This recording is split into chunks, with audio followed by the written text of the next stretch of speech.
I'm educational justice coach Lindsay Lyons, and here on the Time for Teachership podcast, we learn how to inspire educational innovation for racial and gender justice, design curricula grounded in student voice, and build capacity for shared leadership. I'm a former teacher leader turned instructional coach. I'm striving to live a life full of learning, running, baking, traveling, and parenting because we can be rockstar educators and be full human beings. If you're a principal, assistant superintendent, curriculum director, instructional coach, or teacher who enjoys nerding out about co-creating curriculum with students, I made this show for you. Here we go. In this episode, we're going to do something a little bit different. So we are pulling clips from a workshop that Dr. Eric Soto-Shed and myself did with San Francisco Unified School District on responding to student emotions in conversations about challenging topics or controversial issues. So we're going to play little clips. I'm going to respond to them, and that will be our episode today. So let me tell you a little bit about whose voice you are going to hear today. Eric Soto-Shed is a lecturer in education in the Harvard Graduate School of Education. His professional and research pursuits center on curriculum development and teacher training, and his work aims to promote inquiry and equity in education, particularly within K-12 history, civics, and social studies classrooms. He co-leads the Civics Thinking Project, a research initiative focused on creating innovative, research-based civics assessments and curriculum. Dr. Soto-Shed co-chairs HGSC's Foundations course, How People Learn, and instructs courses in curriculum design as well as instructional methods for history and civic education. Outside Harvard, Dr. Soto-Shed consults on school districts' initiatives to develop and implement social studies curriculum. He conducts PD workshops for educators at all levels, including this one, focuses on historical inquiry, teaching controversial issues, and making learning accessible. He's received several grants from the Library of Congress to train educators to teach with primary sources. He also serves on the board of Self-Evident Education, a nonprofit that uses multimedia curriculum to educate about the history of race and racism. With a 25-year career in education, Dr. Soto-Shed has consistently advocated for teachers and students. His roles have included founding director of Harvard's Teacher Residency Program, director of Secondary History Social Studies Education at Brown University, and teacher educator at Stanford and NYU. His work is deeply influenced by his 8-year tenure as a social studies teacher in New York City and his enduring commitment to supporting youth from underserved communities. So let's take a listen. One of the things that I might be imagining is going on for y'all is you're naming emotions like different students are feeling different things. And then the same students might be feeling different things on any given day or any given moment, depending on what's happening in the world, what's happening in the class, what's happening in their own personal lives, right? And so one of the challenges of this work is that there's a range of emotions, right? And the other challenge that I think you are lifting up is some of these are really strong, like hurt, threatened, confused, right? And so how do we work with that, okay? So similar to how we were thinking about with us, it's important to surface. We want to kind of lay out sort of 5 general approaches and then dig into some opportunity to think about specific things we can do, okay? So when I like to think about responding to student emotions, the 5 things I like to think about is first is naming the emotion. So we just had an emotional wheel, an SEL check-in. I know a lot of teachers do this kind of like normal warm-up, but to give students like language, right? There's a difference between, hurt and angry, right? And so for students to see a lot of language to name what's going on really can help them articulate. Number 2 would be surfacing emotions, right? So we can do those with our check-ins. We can do those with other sorts of processing opportunities. And so it's an opportunity to say, I might be sitting with something, but let me get an opportunity to say it. Oftentimes kids might be like, I'm fine, I'm good. Other times it's a real opportunity for them to lift up some things that are going. That's largely for themselves, but also for you as an educator to think about, okay, what am I seeing and how might I respond?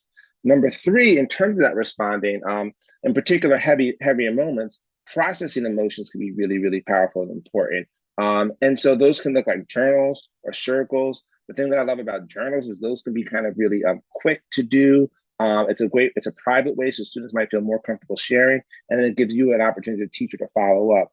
One thing we like to say is that if you are going to ask students to journal about how they're feeling, it is important to check those journals and respond, particularly if something heavy does come up. Circles can be powerful community work, and I imagine many of you do this. Some of us may not, but that's a really great opportunity to do some collective processing as well.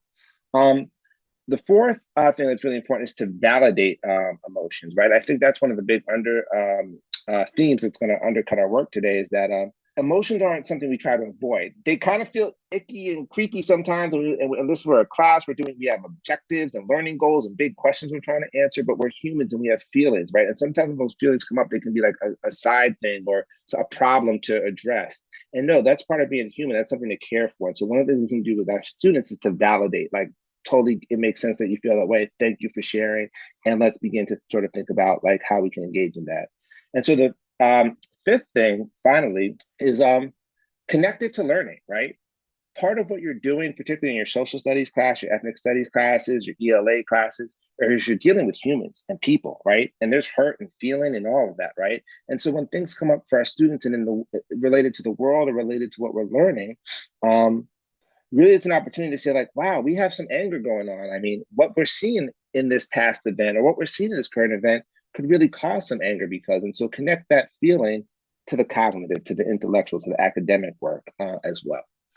So those are 5 broad approaches. Some of these are used in combination, and not almost always, but in many cases, some individual follow-up is warranted, but this is something you can do with the whole class. So that's broad strokes, okay? What we want to do is now get into some specific you can do with your planning, okay? So the biggest thing we can do, not the biggest thing, an important thing we can do is that we don't need to wait for it to happen in the moment and be this sort of magician that sort of figures out what to do. Oftentimes, again, particularly because of the content you're teaching or what's going on locally, nationally, and globally, we can anticipate a range of emotions. You all have done such a beautiful job of naming what you're seeing from your kids already. So we can anticipate those and plan ways to support those as they come up, okay? And that's going to be the crux of our work today. So at the end of this session, I will share a framework where I've identified some strong negative emotions, what they might look like, and some potential responses, right? But what we want you to really focus on today is your capacity to do that and give you 3 simple things to think about and try this out, right? So when you're thinking about your lesson or a topic that's coming up in your classroom or work that you're doing, can we anticipate the emotion? Can we consider how those emotions may appear so we can see them and be aware of them? And then can we plan potential responses? And so the idea is how can we be proactive? And so if you see this next sort of bit we have, I want to acknowledge that Learning for Justice.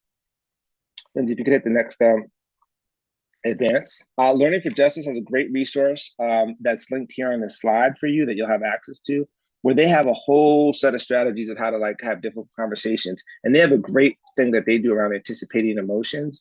And so that's a great resource. And what I think is that we can take that framework and apply it to our own work. And so that's what we're going to do right now. So if we can turn to the next slide, I want to give a broad example of how emotions may appear and what responses might look like, and then work through an example together, and then you can work through one on your own.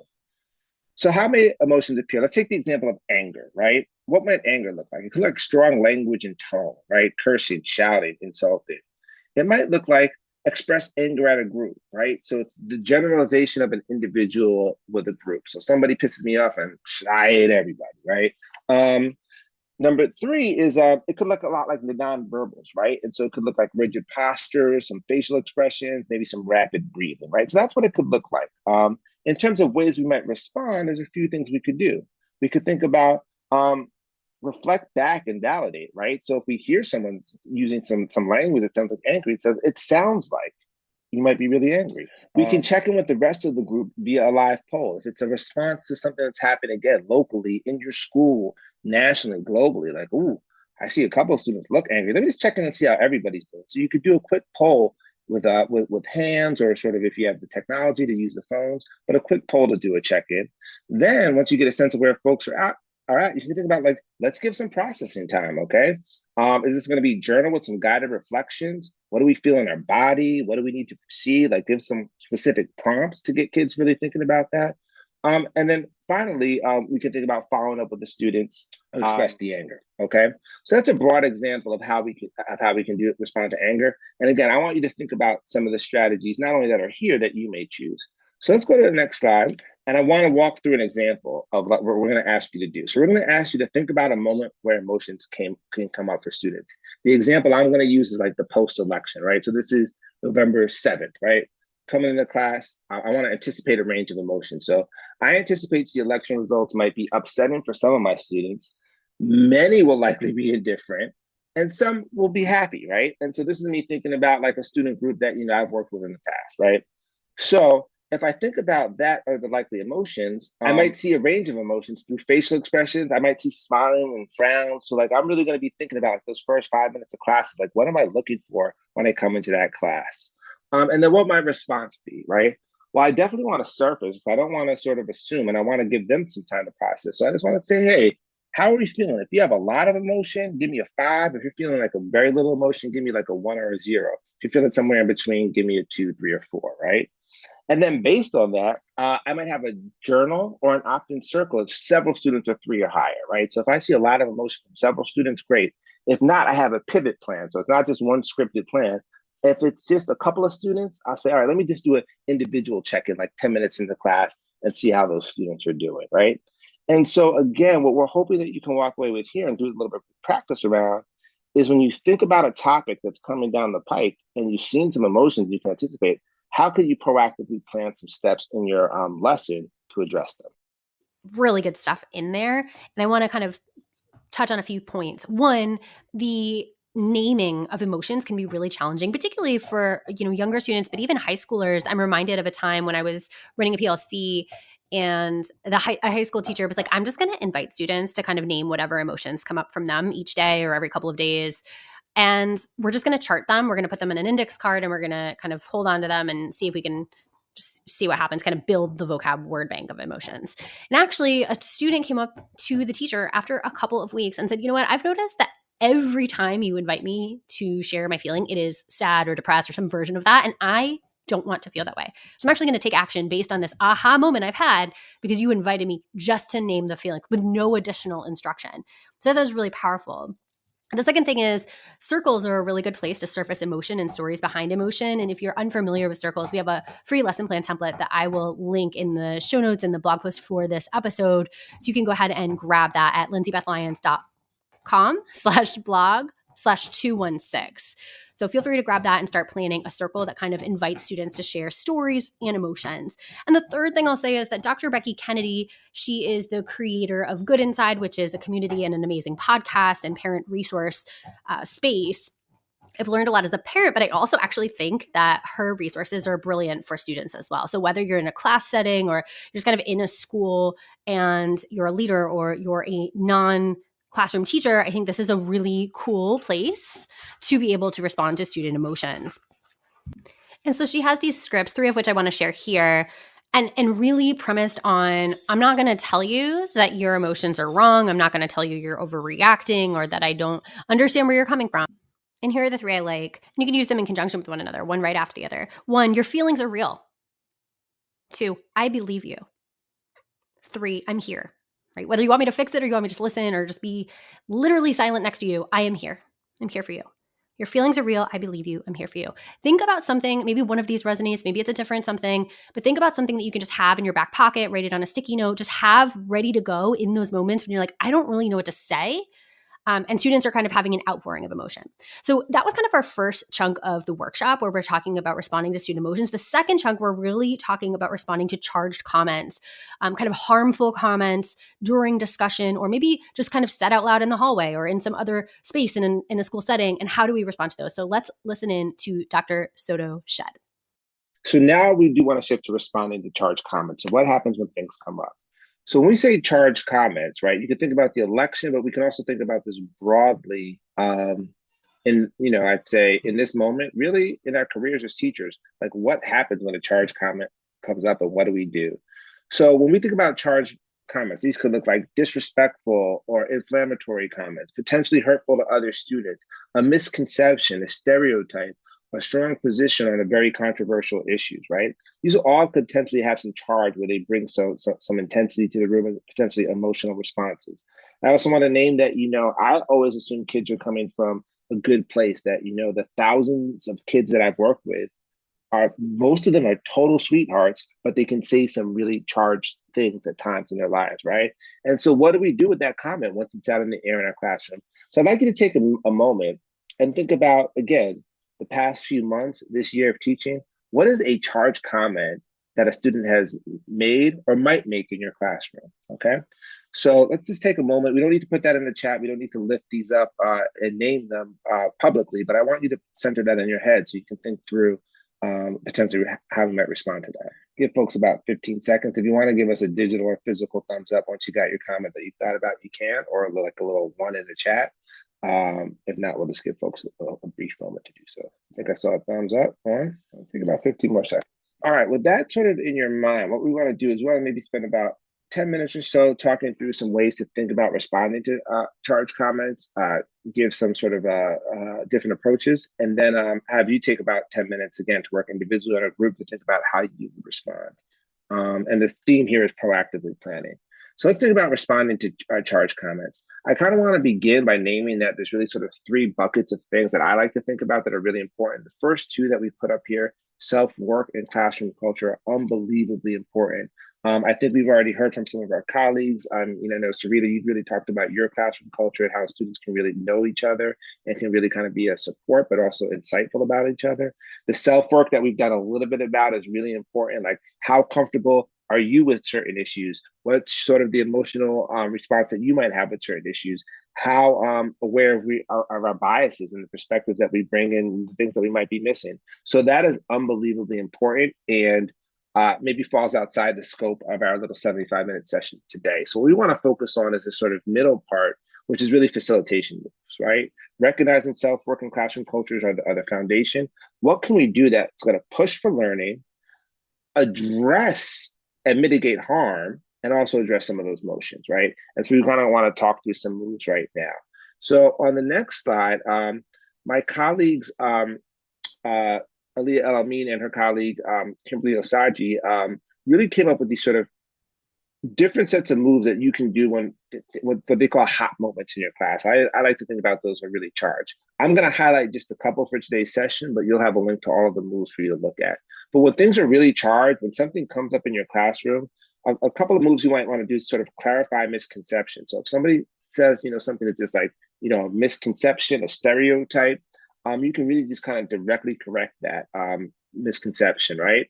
And related to that is sometimes if it's really kind of inflammatory, you can pause. And what you're doing is you're giving students some time to process, but you're also giving yourself as a teacher the time to process. I feel like there's, silence is always like kind of a little scary, but sometimes you might need to collect yourself. And so when things are really, really charged, one approach is to directly correct it, but also pause for a second. So if you need to collect yourself or give students a time to collect themselves, you can do that. And you're also going to interrupt the student from going further with this sort of misconception. So that's one set. The other sort of extreme, the other response that I like to lift up from this framework that my colleagues put out with, when things are a little less charged, and that you might really lean into that, right? Like, use curiosity. Can you tell me a little bit more? What did you mean by that? Why did you think that?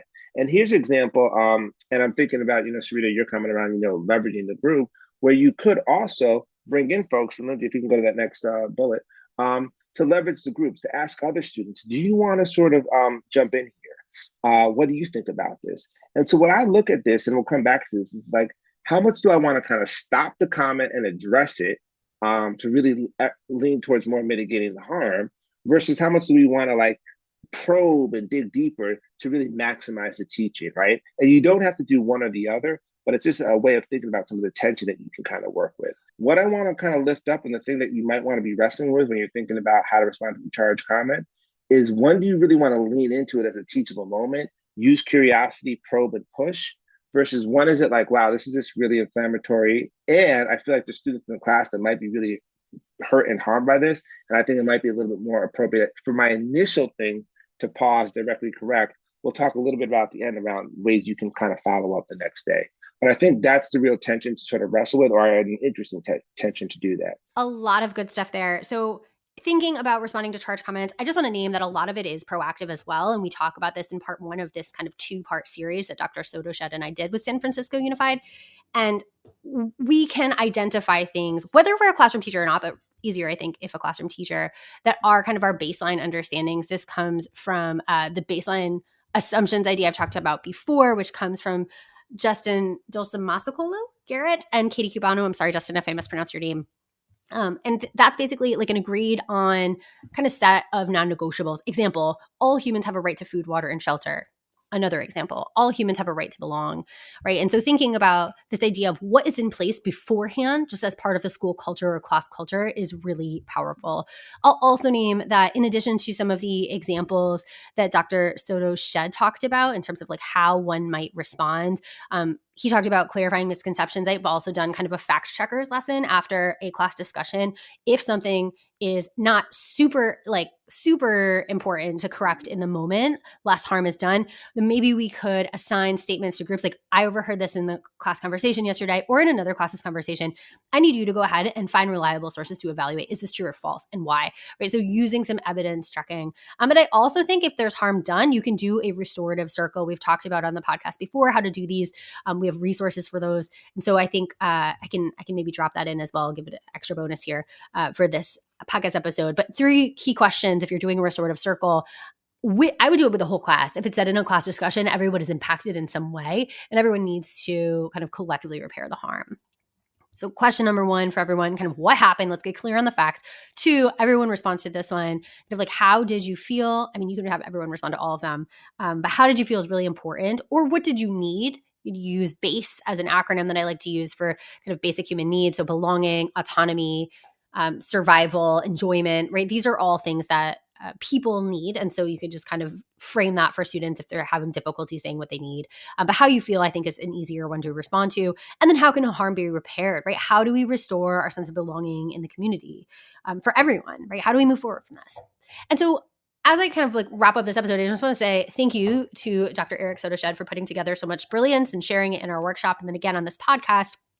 I also want to name that Dr. Soto-Shed and I are going to continue doing work with San Francisco Unified School District, where as of the time of this recording next week, we're still in May as we record here, we are going to go and work with leaders and listen to stakeholders and really gather some information about what it is that all stakeholders, students, teachers, leaders are experiencing when it comes to conversations about what I call high emotion topics, and think about what they would like as well, right? So we're going to learn from their experience, a lot of kind of street data collection happening here, or student experience data, stakeholder experience data.